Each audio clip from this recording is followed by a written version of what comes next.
شاہدہ 16-17 سال کی ایک حسین و جمیل لڑکی تھی۔ اس کا تعلق مڈل کلاس گھرانے سے تھا۔ اس کا باپ ریلوے میں کلرک بھرتی ہوا تھا اور حالات بتا رہے تھے کہ وہ کلرک کی حیثیت ہی سے ریٹائر ہو جائے گا۔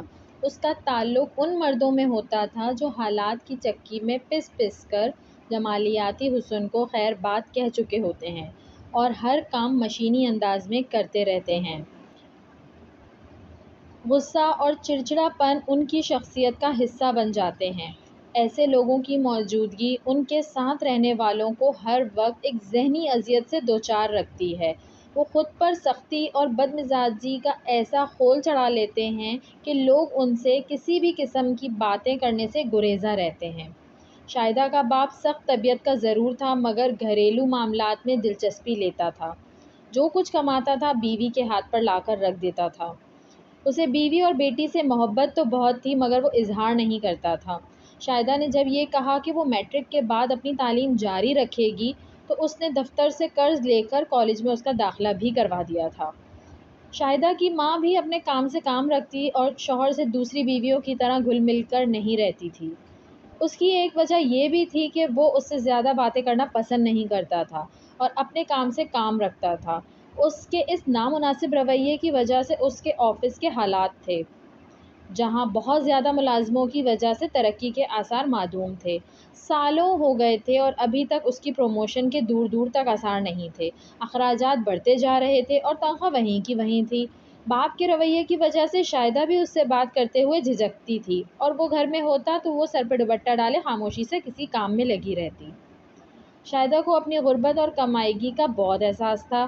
اس کی سہیلیاں اور آس پڑوس کی عورتیں اس کی خوبصورتی کی تعریف کرتیں تو اس کے دل میں خواہش پیدا ہوتی کہ کاش اس کا باپ بھی پیسے والا ہوتا۔ اس غربت بھرے ماحول میں رہنے کے باوجود وہ تعلیم حاصل کرنا چاہتی تھی۔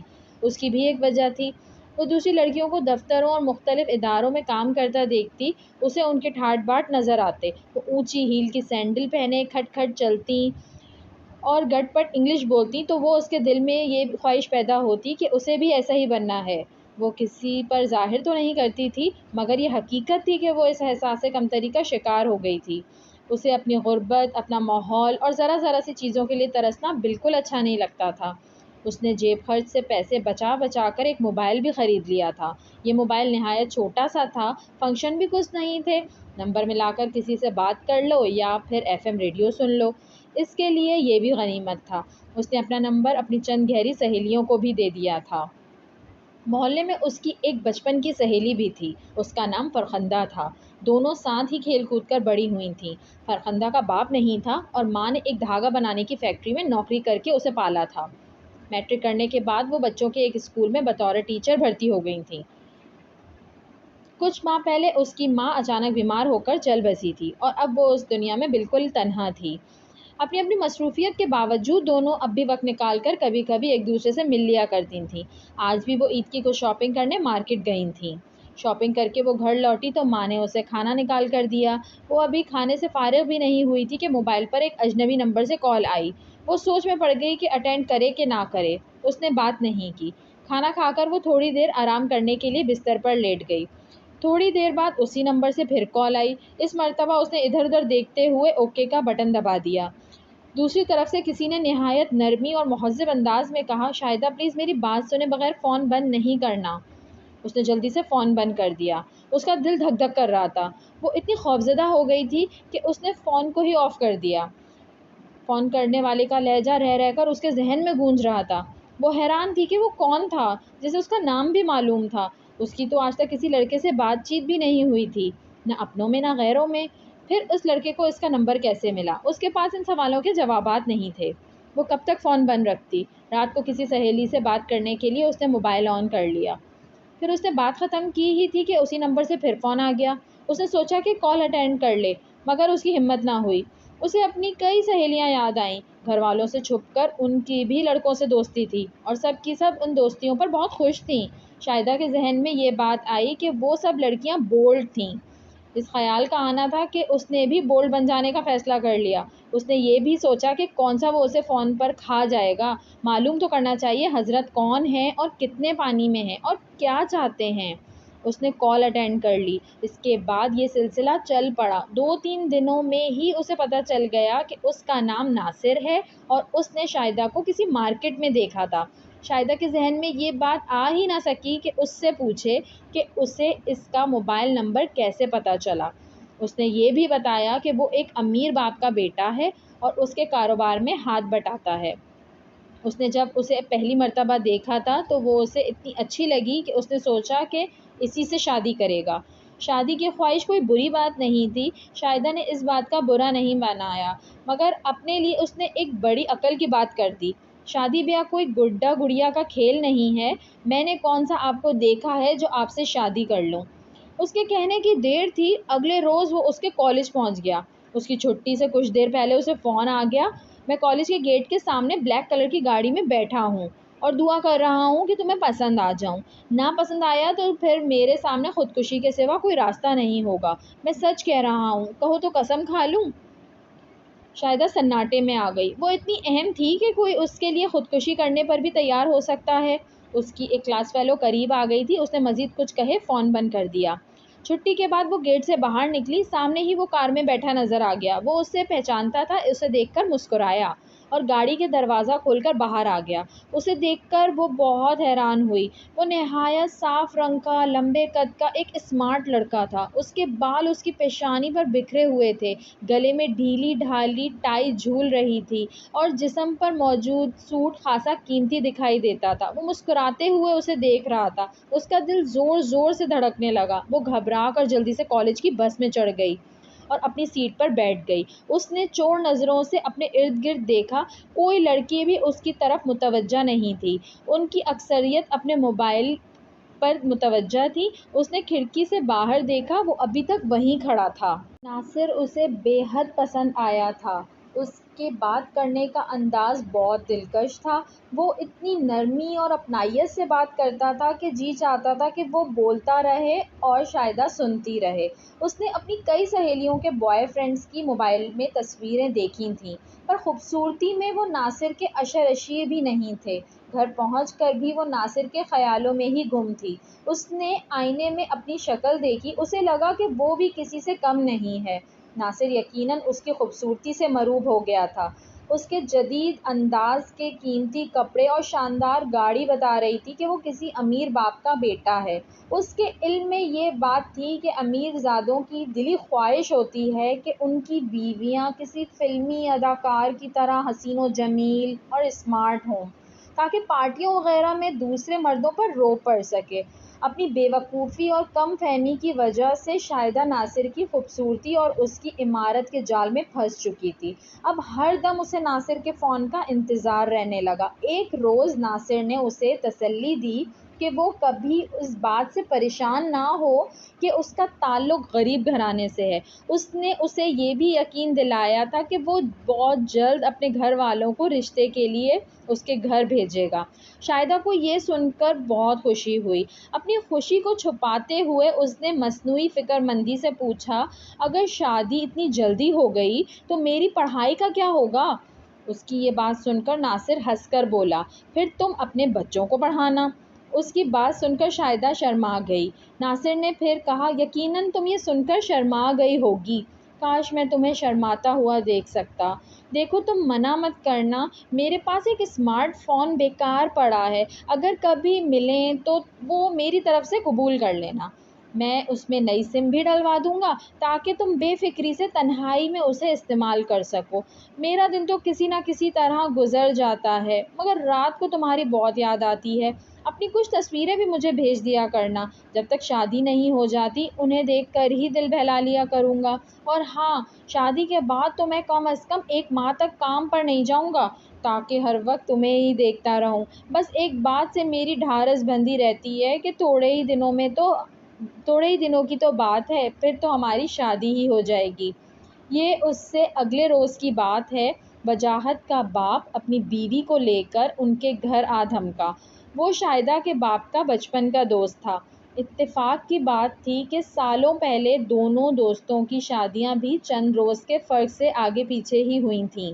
اس زمانے کی رسم کے مطابق دونوں دوستوں نے طے کر لیا تھا کہ اگر ایک کے گھر لڑکا اور دوسرے کے گھر لڑکی ہوئی تو وہ ان دونوں کی شادی کر کے اپنی دوستی کو مزید مضبوط کر لیں گے۔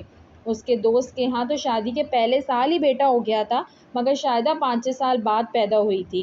ویسے تو دونوں دوست زندگی کی مصروفیات سے وقت نکال کر مہینے 2 مہینے بعد ایک دوسرے سے مل لیا کرتے تھے، مگر اس دفعہ بیوی کے ساتھ آمد کا مقصد یہی تھا کہ برسوں پہلے جو بات ہوئی تھی اس کو پورا کیا جائے۔ دوست کے بیٹے کا نام وجاہت تھا اور وہ کسی سرکاری ادارے میں ملازم تھا۔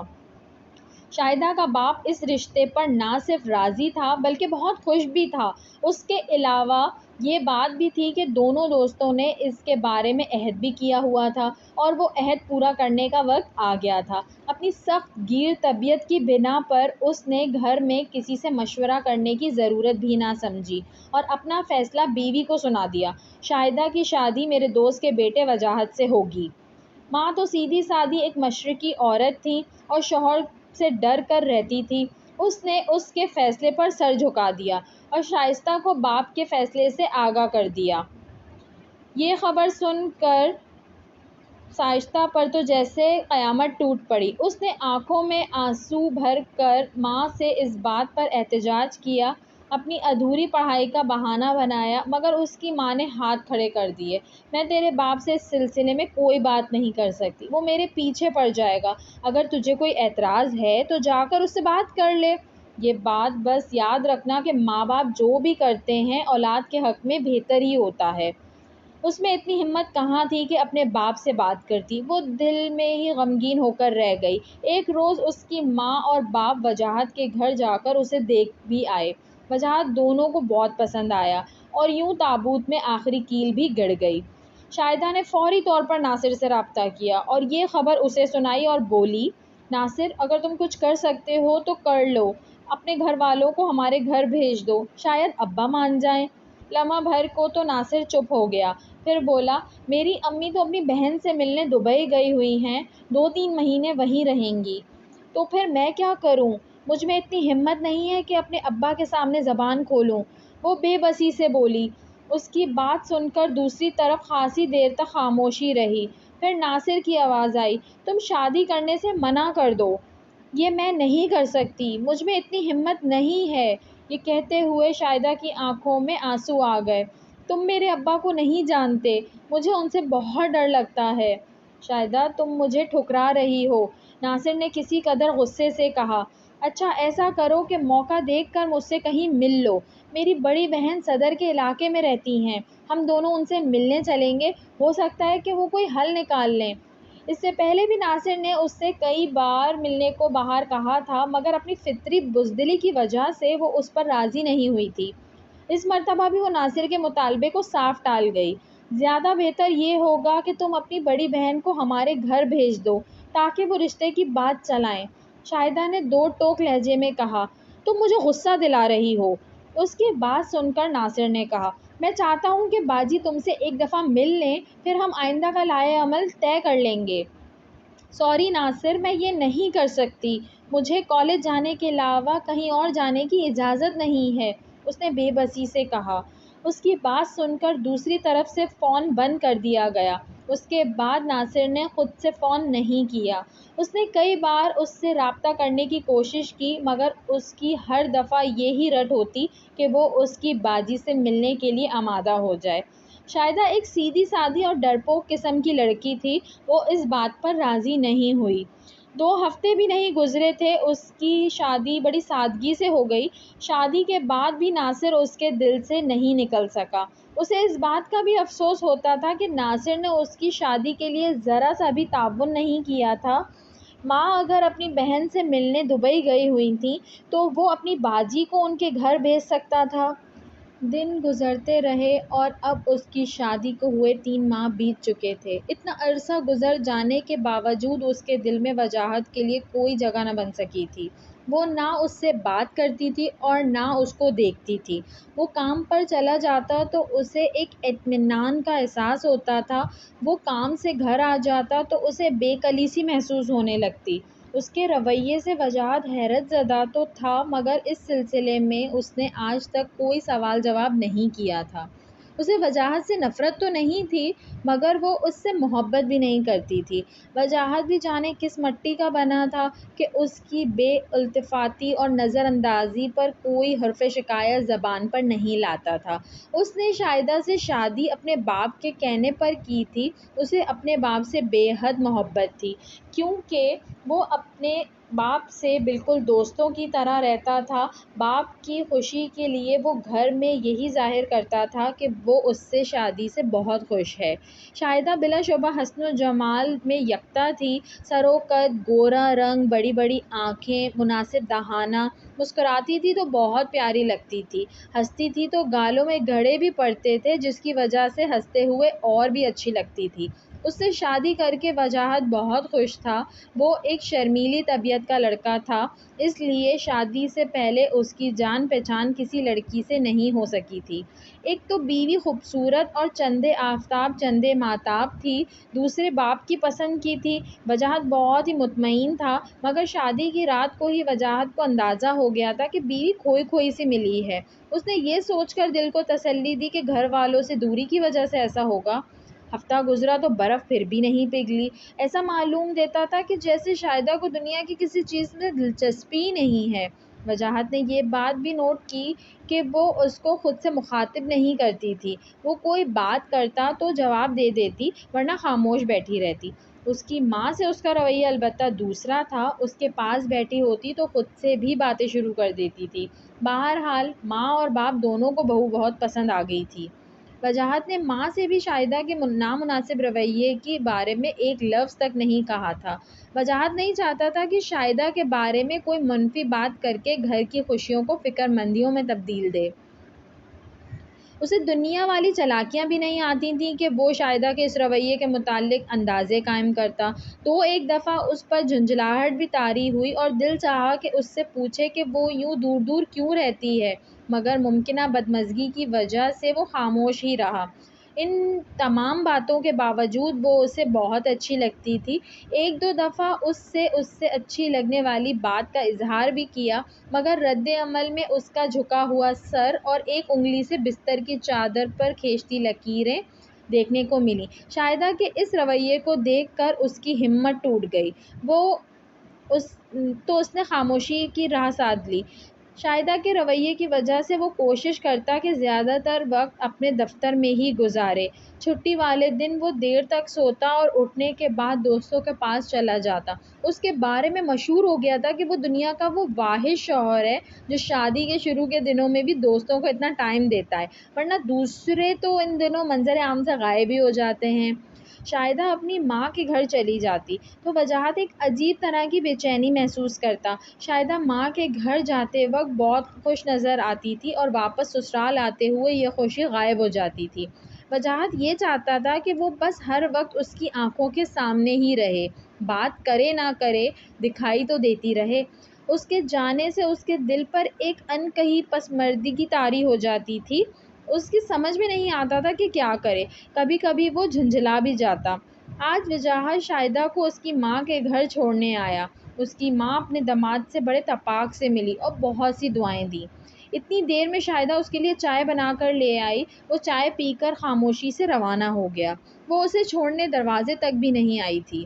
وجاہت چلا گیا تو ہر ماں کی طرح شاہدہ کی ماں نے بھی یہ اندازہ لگانے کی کوشش کی کہ بیٹی سسرال میں خوش ہے یا نہیں۔ ویسے تو اس کی ماں جب بھی اس سے ملنے کے لیے سسرال جاتی تھیں وہ محسوس کرتی تھیں کہ اس کے ساس سسر کا رویہ شاہدہ کے ساتھ ٹھیک ٹھاک ہے، البتہ اسے اس بات پر بہت حیرت ہوتی تھی کہ وہ وجاہت کا بالکل تذکرہ نہیں کرتی تھی۔ اس بات سے اس کی ماں کے دل میں تفتیش کی ایک لہر دوڑ جاتی مگر وہ سوچتی کہ ایک آدھ بچہ ہونے کے بعد وہ بدل جائے گی، وہ اپنے میاں کے قریب ہو جائے گی۔ شاید نئے ماحول کی وجہ سے وہ ایسی ہو گئی ہوگی۔ شاہدہ جب بھی گھر آتی اس کی ماں کو بہت خوشی ہوتی تھی۔ وہ آج بھی تھوڑی دیر تک اس کے پاس بیٹھ کر باتیں کرتی رہی، پھر دوپہر کے کھانے کی تیاری میں لگ گئی۔ شاہدہ ٹی وی کھول کر بیٹھ گئی۔ ٹی وی پر بریکنگ نیوز چلنے لگی۔ اچانک وہ حیرت میں گنگ ہو کر رہ گئی۔ ٹی وی میں ناصر کو دکھایا جا رہا تھا۔ اس کے ہاتھوں میں ہتھ کڑیاں لگی ہوئی تھیں، ڈر اور خوف سے اس کے چہرے سے عیاں تھا۔ اس کے ساتھ اس کے 4 ساتھی بھی تھے۔ ان ساتھیوں میں ایک لڑکی بھی تھی جس نے اپنے چہرے کو چادر سے چھپا رکھا تھا۔ پاس ہی کرسیوں پر سائبر کرائم کی ٹیم کے ارکان بیٹھے ہوئے تھے اور پریس کانفرنس میں ایک ڈپٹی ڈائریکٹر اس واقعے کی تفصیلات بتا رہا تھا جس کی وجہ سے ان لوگوں کو پکڑا گیا تھا۔ شاہدہ کا دل زور زور سے دھڑک رہا تھا اور کانوں میں سائیں سائیں سی ہونے لگی تھی۔ اس نے جلدی سے اٹھ کر دروازہ بھیڑ دیا اور دوبارہ بستر پر بیٹھ کر ٹی وی کی طرف متوجہ ہو گئی۔ وہ ناصر کو دیکھے جا رہی تھی جس کا چہرہ ستا ہوا تھا اور اس پر ہوائیاں اڑ رہی تھیں۔ ڈپٹی ڈائریکٹر بتا رہا تھا کہ اس گروہ کے یہ لوگ مختلف حربوں سے نوعمر لڑکیوں کو اپنے جال میں پھانس کر پہلے ان سے دوستی کرتے ہیں، پھر انہیں دوستی کا جھانسا دے کر اپنی ساتھی لڑکی کے فلیٹ پر بلا کر ان کی نازیبا فلمیں بناتے ہیں اور بعد میں ان فلموں کی تشہیر کرنے کی دھمکی دے کر وہ انہیں بلیک میل بھی کرتے ہیں۔ ناصر ایک خوش شکل نوجوان تھا۔ اس کے جھانسے میں آ کر کچھ لڑکیاں اپنا سب کچھ لٹا دیتی تھیں کیونکہ یہ انہیں اپنی چکنی چپڑی باتوں سے متاثر کر کے یہ یقین دلاتا تھا کہ وہ جلد ہی ان سے شادی کر لے گا۔ اس معاشرے میں ناصر جیسے شیطان صفت لوگوں کی ایک بڑی تعداد پیدا ہو گئی ہے۔ یہ مجبور، بے کس اور اچھی زندگی گزارنے کے لالچ کی خواہشمند لڑکیاں ڈھونڈ کر انہیں شیشے میں اتار کر تباہ کر دیتے ہیں۔ اس طرح کے کاموں میں ملوث لوگوں کو بھی درجہ بندی ہے۔ ان میں سے چند تو محض اپنی تسکین اور دوستوں پر روک ڈالنے کے ایک ساتھ کئی لڑکیوں سے دوستی کرتے ہیں۔ دوسرے ناصر جیسے حیوان اور بے ضمیر لوگ ہوتے ہیں۔ یہ لوگ بھولی بھالی اور انڈین ڈراموں اور فلموں سے متاثرہ لڑکیوں کو اپنے جال میں پھانس کر انہیں اپنا ذریعہ معاش بنا لیتے ہیں۔ وہ نہ صرف ان کی قابل اعتراض فلمیں باہر کے ملکوں میں بیچ کر رقم کماتے ہیں بلکہ ان لڑکیوں کو بھی ڈرا دھمکا کر ان سے بھی رقم ایٹھتے ہیں۔ اگر لڑکیاں روپے نہ دیں تو یہ انہیں دھمکی دیتے ہیں کہ وہ سارے ثبوت سوشل میڈیا پر لگا دیں گے۔ اس کام کے لیے انہوں نے کرائے پر ایک فلیٹ لے رکھا تھا اور اسی فلیٹ میں لڑکیوں کو لایا جاتا تھا۔ ناصر متاثرہ لڑکیوں سے یہ کہتا تھا کہ یہ فلیٹ اس کی بڑی بہن کا ہے۔ بے وقوف لڑکیاں اس کی بات کا یقین کر لیتی تھیں اور وہ یہ کہہ کر انہیں اس گھر میں بلاتا تھا کہ اس کی بہن اس کی ہونے والی بیوی سے ملنا چاہتی ہے تاکہ فیصلہ کر سکے کہ وہ لڑکی اس کے بھائی کے لیے مناسب ہے بھی کہ نہیں۔ وہ لڑکی اس کی بہن نہیں بلکہ اس مکروہ دھندے میں ملوث ان لوگوں کے ساتھی ہے جن لڑکیوں کو یہ لوگ بلیک میل کرتے تھے۔ ان سے وہ ان کی سہیلیوں کے موبائل نمبر بھی زبردستی حاصل کر لیا کرتے تھے۔ پھر ناصر ایک مہذب اور شائستہ نوجوان بن کر ان سے رابطہ کرتا اور تھوڑے ہی دنوں میں مزید شکار پیدا ہو جاتے۔ سائبر کرائم کے ڈپٹی ڈائریکٹر نے یہ بھی بتایا کہ مجرموں کو پکڑنے کی یہ ساری کارروائی فرخندہ نامی ایک لڑکی کی شکایت پر عمل میں لائی گئی تھی۔ وہ ان لوگوں کی بلیک میلنگ کے ہاتھوں سخت پریشان تھی۔ وہ کسی اسکول میں بچوں کو پڑھاتی تھی جہاں اسے 15,000 روپے ماہانہ مشاہدہ ملتا تھا۔ ان 15,000 روپوں میں سے ہر ماہ 5,000 روپے ناصر کو دینا پڑتے تھے۔ وہ لڑکی دنیا میں اکیلی تھی۔ کچھ عرصے پہلے اس کی ماں کا انتقال ہو گیا تھا اور وہ اب مذموم مقاصد کے لیے باہر کسی ملک بھیجنا چاہ رہے تھے۔ وہ ان حالات سے بہت تنگ آ گئی تھی اور پھر اس نے ایک بہت اچھا فیصلہ کر لیا اور ہمت کر کے قانون سے مدد حاصل کی۔ اس کی نشاندہی پر اس فلیٹ پر چھاپا مارا گیا اور وہاں سے کئی جدید کیمرے، لیپ ٹاپ اور بہت سی ہارڈ ڈسک اور دوسری قابل اعتراض اشیاء برآمد کر لی گئیں۔ وہاں سے کچھ ایسی سکون بخش ادویات بھی ملی تھیں جو یہ لوگ لڑکیوں کو مشروبات میں ڈال کر پلاتے تھے۔ یہ دوائیں ان کے اعصاب پر اثر ڈال کر ان کے سوچنے سمجھنے کی صلاحیتیں سلب کر لیتی تھیں۔ لیپ ٹاپ میں سینکڑوں لڑکیوں کے مخرب الاخلاق تصویریں اور فلمیں موجود تھیں۔ شاہدہ دم بخود بیٹھی یہ تمام باتیں سن رہی تھی۔ جب ٹی وی میں کیمرہ رخشندہ نامی لڑکی پر گیا تو باوجود اس کے کہ اس نے نقاب سے اپنا چہرہ چھپا رکھا تھا، شاہدہ نے اسے اس کی آنکھوں سے پہچان لیا۔ وہ اس کی بچپن کی سہیلی فرخندہ ہی تھی۔ اسے احساس ہو گیا کہ ناصر نے کہیں اسے رخشندہ کے ساتھ دیکھ لیا ہوگا اور ڈرا دھمکا کر اس کا موبائل نمبر لے لیا ہوگا۔ شاہدہ کو جھرجھری سی آ گئی۔ وہ ذلت اور رسوائی کے گھڑے میں گرنے سے بال بال بچی تھی۔ اب اسے اپنا سخت گیر باپ اور باپ کے حکم پر سر جھکا دینے والی ماں بہت اچھی لگ رہی تھی۔ اس کے ذہن میں یہ بات بھی آئی کہ ماں باپ اپنی اولاد کے لیے جو بھی کرتے ہیں اچھا کرتے ہیں۔ بے شک ماں باپ کے فیصلوں پر عمل کر کے اولاد کو زندگی پھر ایک تحفظ حاصل رہتا ہے اور کسی بھی برے وقت میں ان کی ہر طرح کی حمایت اور مدد میسر ہوتی ہے۔ دنیا میں تو قدم با قدم پر بھیڑیے نما انسان موجود ہیں جو اپنے فائدے اور نفسانی خواہش کی تکمیل کے لیے دوسرے معصوم انسانوں کو انتہائی اذیت ناک تکلیفوں سے دوچار کر دیتے ہیں، اور اکثر تو اپنا جرم چھپانے کے لیے قتل جیسے گھناؤنے کام سے بھی باز نہیں آتے۔ ان کی باتوں میں آ کر کیسے کیسے سانحات جنم لیتے ہیں۔ اچھی خاصی زندگیاں جہنم کا نمونہ بن جاتی ہیں، خاندانوں کی عزتیں خاک میں مل جاتی ہیں، اور ایسا محض اس لیے ہوتا ہے کہ اپنا فائدہ نامناسب طریقوں سے اچھی زندگی گزارنے کا لالچ اور بھیڑ کے بھیس میں بھیڑیے جیسے لوگوں کی چکنی چپڑی باتوں میں آ کر بہت سی ناسمجھ لڑکیاں ان کے جال میں پھنس جاتی ہیں۔ اب ٹی وی پر فرخندہ کا بیان چل رہا تھا۔ اس نے بڑی تفصیل سے ناصر اور اس کے دوستوں کے جرائم کا پردہ چاک کیا تھا۔ آخر میں اس نے اس بات کا اعتراف بھی کیا کہ ناصر کی دھمکی کے نتیجے میں اس نے بھی اپنی ایک سہیلی کا موبائل نمبر اسے دے دیا تھا، جس کا اسے بے حد افسوس تھا، مگر خوشی اس بات کی تھی کہ وہ سہیلی اس شیطان کے جال میں نہیں پھنسی تھی۔ شاہدہ نے لرزتے ہاتھوں سے ریموٹ اٹھا کر ٹی وی بند کر دیا اور بستر پر گر گئی۔ وہ اس بات پر شکر ادا کر رہی تھی کہ وہ ایک بہت بڑی تباہی اور بدنامی سے بچ گئی تھی۔ وہ سوچنے لگی کہ لڑکیوں کے لیے دنیا میں صرف ماں باپ، بھائی، شوہر ہی ہوتے ہیں جو انہیں تحفظ دیتے ہیں، باقی غیر تو سب بے دردی سے اپنا مفاد نکالنا جانتے ہیں۔ تمام لڑکیوں کو ماں باپ، بھائی، شوہر کی عزت کو مقدم رکھنا چاہیے، کیونکہ یہ سب ان کے محافظ ہوتے ہیں۔ جب ان سب کی عزت کو مقدم رکھا جائے گا تو تب ہی ان انسان نما بھیڑیوں اور شیطانوں سے محفوظ رہا جا سکتا ہے۔ تھوڑی دیر بعد جب اس کی حالت سنبھلی تو اس نے اپنا وہی چھوٹا سا موبائل اٹھایا اور وجاہت کا نمبر ملانے لگی۔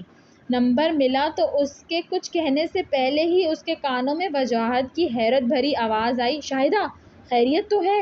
کیسے فون کیا؟ اس نے بولنے کی کوشش کی تو آواز جیسے حلق میں اٹک گئی۔